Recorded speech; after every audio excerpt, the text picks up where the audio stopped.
मसनूई ग्रह यानी कि दो ग्रहों के कॉम्बिनेशन के साथ जो लाल किताब में राहु को कहा गया है कि राहु अच्छा और बुरा दोनों कंडीशंस में कैसे बनता है। तो मंगल और शनि अगर आपकी कुंडली में अगर इकट्ठे हैं तो राहु यहाँ पर उच्च का बोला गया है लाल किताब में, और सूर्य शनि अगर आपकी कुंडली में इकट्ठे हैं तो राहु यहाँ पर नीच का माना गया है आपकी कुंडली में। इरिस्पेक्टिव कि आपकी कुंडली में राहु कहाँ पर बैठा है, कैसा बैठा है। राहु को लाल किताब में बदी का सरदार भी कहा गया है, यानी कि जो भी बदी यानी कि बर्बादी का जो भी समय होगा उसके लिए राहु का एक मेन इनिशिएटिव जो है वो लाल किताब में माना गया है। राहु जो है वो ससुराल का कारक है, आपकी लाइफ में उथल पुथल का कारक है। कड़कती बिजली की तरह नुकसान करने की ताकत जो है ये राहु के पास है। हर मंदे काम में मौत का बहाना पैदा करने वाला राहु जो है आपकी कुंडली में अगर खराब है तो ये वैसे इफेक्ट्स आपकी लाइफ में जो है वो दे सकता है। अचानक किसी भी तरह की घटनाएं आपकी लाइफ में जो आपको नुकसान दे सकती है, आपको चोट लगना, आपका मोबाइल खोना, मोबाइल टूट जाना, नुकसान हो जाना, all of sudden financial losses हो जाना, लाइफ में आपके कैपेबिलिटी के बिलो आपका काम करवाना, ये सारी चीज़ें जो हैं वे राहु की खराब की कंडीशन है। जहाँ सूर्य शुक्र एक साथ होते हैं वहां पर राहु का असर जो है वो मोस्टली खराब देखा गया है, यानी कि मंदा देखा गया है। सूर्य शुक्र या सूर्य शनि एक साथ हो तो राहु खराब ही होगा ऐसी कंडीशन में। सूर्य शनि राहु नीच और मंगल सेम कंडीशन पर बद यानी कि खराब हो जाएगा। दो तरह के वर्ड्स लाल किताब में मेंशन्ड है, एक जो नेक होता है यानी कि अच्छा, और दूसरा बद होता है यानी कि खराब। अगर जन्म कुंडली में केतु पहले के घरों में हो यानी कि 1 से लेकर 6 तक के घरों में हो, राहु बाद के घरों में अगर बैठा हुआ हो तो राहु का असर मोस्टली जो है वो मंदा ही देखा गया है। केतु का असर ऐसी कंडीशन में जो है वो बहुत कम या फिर जीरो के बराबर देखा गया है अगर राहु बाद के घरों में हो। केतु खाना नंबर 8 में या खाना नंबर 11 में हो तो केतु का असर यहाँ पर भी जो है वो जीरो देखा गया है। राहु हमेशा मंदे काम ही करने, मंदे नतीजे ही देने के लिए ही ग्रह है, लेकिन कुछ कंडीशंस में ऐसे भी देखा गया है कि राहु अगर आपकी कुंडली में अच्छा हो तो राहु बहुत बड़ा एम्पायर भी आपके लिए खड़ा कर सकता है। राहु जो है वो आकाश में अगर हम देखें, खाना नंबर 12 राहु और बृहस्पति दोनों को दिया गया है। खाना नंबर 12 में आकाश तत्व जो है ये बृहस्पति के साथ जुड़ा हुआ है, क्योंकि बृहस्पति ऑक्सीजन का कारक है, और जो राहु है आसमान में जो नीला रंग है ये राहु को दिया गया है। तो राहु आकाश में नीले रंग को कहा गया है।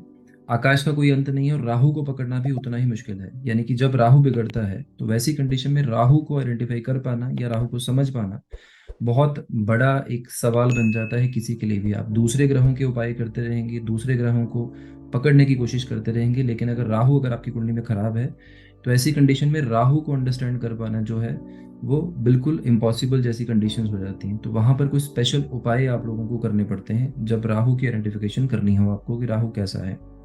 जैसे राहु खाना नंबर 8 में अगर किसी की भी कुंडली में बैठा है तो एक चौरस चांदी का पीस जो 10 ग्राम का हो, 1 इंच बाय 1 इंच का, ये आपको 43 डेज अपने पास रखना है, और उससे आप ये आइडेंटिफाई कर सकते हैं कि आपका कुंडली में राहु आपको अच्छे रिजल्ट दे रहा है या बुरे रिजल्ट दे रहा है। तो राहु को जो लाल किताब में पाप का सरताज भी कहा गया है।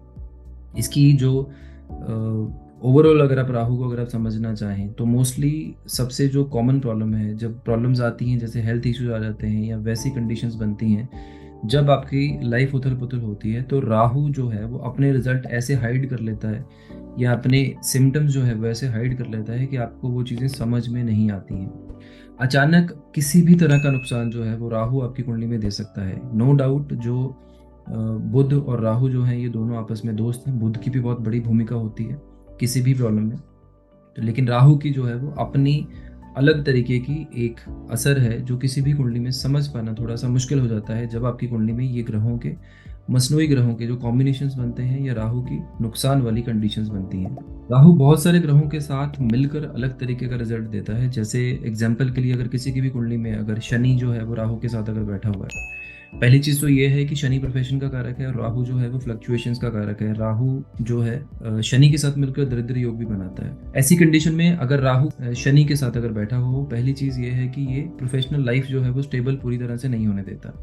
दूसरी कंडीशन ये होती है कि अगर ऐसा जातक अगर किसी की हेल्प करने को आए तो वो पूरी तरह से हेल्प करेगा, और अगर बुरा करने पर आए तो पूरी बुरी तरह से उसको बर्बाद करने के ऊपर भी जाएगा। इसके पीछे रीजन है कि ऐसी कंडीशन में राहु खराब और मंगल बद दोनों कंडीशन हो जाएंगी, और ये इवेंट ऐसे होंगे जो आपको थ्रू आउट द लाइफ कभी भी नहीं भूलेंगे। आप जब भी अपने पास्ट को जब भी देखने की कोशिश करेंगे, याद करने की कोशिश करेंगे, ये ऐसे बड़े इवेंट होंगे जो आपको कभी भी भूलने वाले नहीं होंगे। यानी कि राहु जो है वो अचानक चोट जो जब देता है तब उसे सोच विचार भी आपके चेंज होते हैं। अगर शनि के बाद अगर राहु अगर आपके कुंडली में कहीं पर भी बैठा हो तो राहु शनि के इशारे पर चलने वाला होगा, यानी कि शनि जैसा आपकी कुंडली में वैसी कंडीशन पर राहु आपकी कुंडली में वैसे रिजल्ट देगा।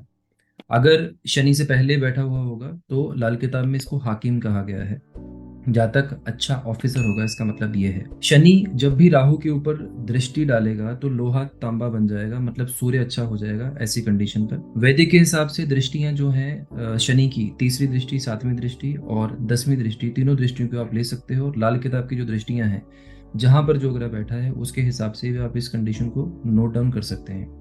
ऐसे व्यक्ति के पिता को फायदा जरूर होगा। अगर राहु शनि पर दृष्टि डाले तो राहु ऐसी कंडीशन में मंदा हो जाता है। अगर राहु की मदद ना मिले तो शनि यहाँ पर पूरी तरह से खराब हो जाएगा, शनि को यहाँ पर जंग लग जाएगा। आई होप आपको ये वीडियो पसंद आई होगी। राहु के बारे में जो एक छोटा सा मैंने ब्रीफ इंट्रोडक्शन वीडियो बनाया है। अगर आपको ये वीडियो अच्छी लगी है तो चैनल को सब्सक्राइब करें, इस वीडियो को मैक्सिमम शेयर करें, सो दैट आपको ये जो इन्फॉर्मेटिव वीडियोस हैं आपको भी और आपके दोस्तों को भी फ्री में ज्ञान जो है वो देती रहे। बहुत जल्दी मिलते हैं किसी और टॉपिक के साथ, तब तक के लिए धन्यवाद।